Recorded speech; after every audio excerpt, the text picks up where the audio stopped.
Everyone called him crazy.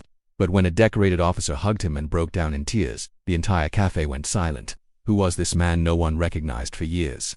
At exactly 8 a.m. the door to the small cafe on King Street creaked, opened just like it had every morning for the past 5 years, and in walked the same old man. His coat was torn at the sleeve, his gray-white beard untrimmed, and his shoes looked like they had walked across cities. But what made people turn their heads every time wasn't just his worn-out appearance, it was the silence that followed him. You could hear a spoon clink against a cup from the other side of the room the moment he stepped in.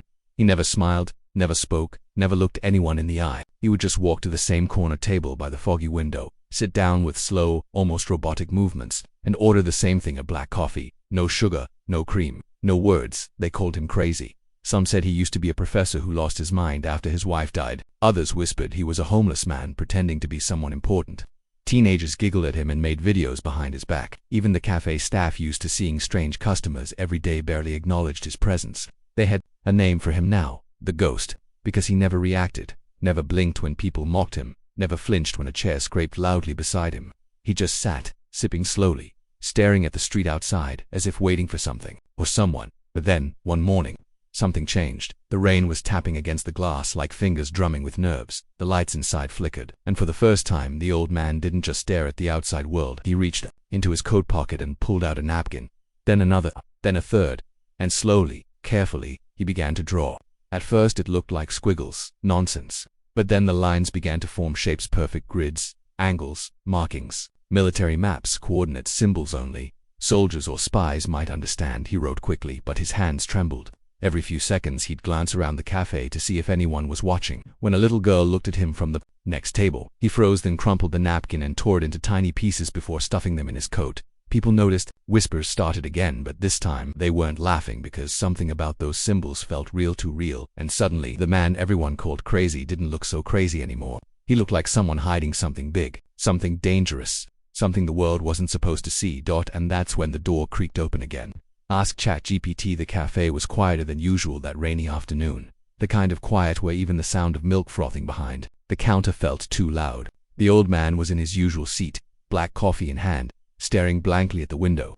Though the window had nothing but rain sliding down like slow silver tears, his coat was damp, and his hands shook more than before, maybe from the cold, maybe from the weight of whatever secrets he carried. A few people sat nearby, whispering again about the maps he'd drawn the day before, some thinking it was just gibberish, others not so sure anymore. Then, just as the clock above the counter hit 3:46 p.m., the door opened. The bell above it chimed like it always did, but this time it felt louder, heavier, like something important had just stepped in. A young man in his 20s stood in the doorway, rain dripping from his army green jacket. He had sharp eyes, a strong jaw, and a haircut that spoke of discipline, of the military. He looked around, scanning the cafe with alertness that felt trained, not casual. His eyes stopped at the old man and he froze. For a few seconds he didn't move, didn't blink. He just stared at the man in the corner as if he had seen a ghost or maybe a hero he thought he'd never meet. Then, slowly, the young man took a step forward, his boots echoing softly on the wooden floor. The cafe had fallen silent without even realizing it. The sound of cups clinking, chairs scraping all stopped. The young man's eyes dropped to the old man's forearm, where the coat had slid up just enough to reveal a faded tattoo on eagle holding a lightning bolt, wrapped in a number. A military mark, rare, only used by a secret unit in Arctic operations. A unit believed to be wiped out 27 years ago without a word. The young man stood tall, heels together, chest out, and raised his right hand slowly in a perfect salute. Gasps filled the air. Even the barista's hand stopped mid-pour. The old man looked up, confused at first, then something in his eyes changed. Recognition, memory, pain, and then a single tear rolled down his wrinkled cheek.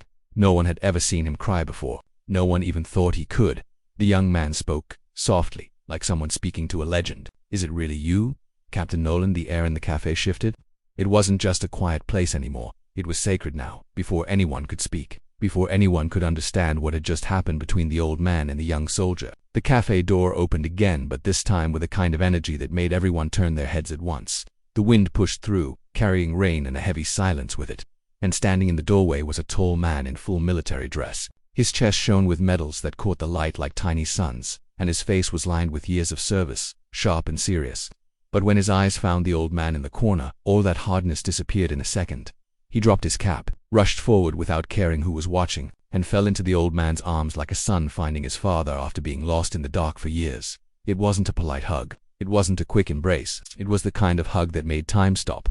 The kind of hug that spoke of pain, of the loss, of memories too heavy to carry alone. You could hear people gasp. Chairs creaked as everyone stood to get a better look. Even the music from the cafe's speaker had gone quiet, almost as if it knew this moment didn't need any sound at all. The old man, the one everyone thought was broken, sat frozen for a second, and then his arms slowly came up around the officer's back. He held on tight, like maybe this was the first real touch he'd felt in years. His face, always stiff and distant, now trembled with emotion. His eyes were closed, and tears ran down both cheeks, and the cafe that once ignored him now watched with hearts pounding. The officer pulled back slightly, hands still on the man's shoulders, and looked him in the eyes with deep respect. "Captain Nolan," he said clearly, so the whole room could hear. "You saved my life, twice, and the lives of 7 others. We thought you were gone." People began to whisper, but not like before. These weren't mocking whispers. These were the whispers of people realizing they had judged too quickly, of people realizing that the man they had laughed at, avoided, ignored was a hero, a real one, a man who disappeared not because he was crazy, but because the war had taken something from him no one could see.